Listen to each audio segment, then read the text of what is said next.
One thing you must understand about life is that when God is calling you to a greater level, to a greater realm, to his altar, Satan is also trying to call you. And the funny thing about Satan is that he begins to remind you about your failures and the things you have done in the past that begin to show you the reasons why God is not going to accept you.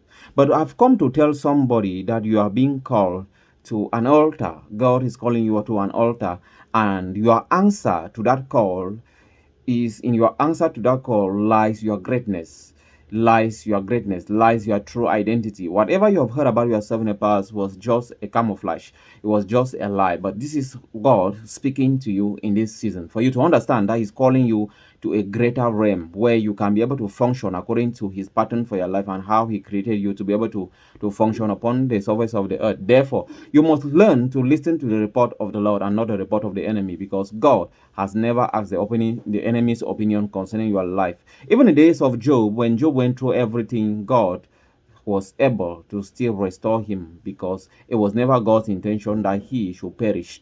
It was God's intention to prove to the enemy that the person you are talking in question truly believes in me and serves me. And so that's why he told the devil, have you considered my servant Job? And when he went to Job, Job said, my Redeemer liveth. That is to say that God had the same confession with Job, and that is why Job was able to prevail. What is your confession?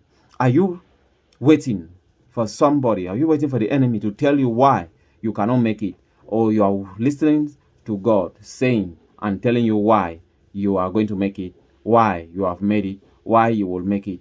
Which voice are you listening to? Because truth be told, in life, there are different voices that speak. There is a voice when you are going through a situation, there is a voice of that situation. There is a voice from your friends. There is a voice from your family relatives. There is a voice of that particular situation, and there is a voice from you, from your flesh. There is a voice from God. Whose voice are you going to adhere to? Whose voice are you going to listen to? Whose voice are you going to hold on to? If you are going to prevail and succeed and overcome, then you are going to listen to the voice of the Lord, the one who has created you, the monarch of the universe, the one that knows the end from the beginning, the one who can better guide you, the one that knows how your life is supposed to be and how it will end. You will not begin to listen to this one who is also trying to tap into your own life and destroy it, because God cannot allow you to be destroyed. He must give you direction. And so in such times, there is a lot of confusion in your spirit. You don't know exactly what happens. But the best thing you can do at that moment is to get to someone who believes in God, who can also join you in intercession to be able to help you come out of that situation by not taking a wrong decision to regret later.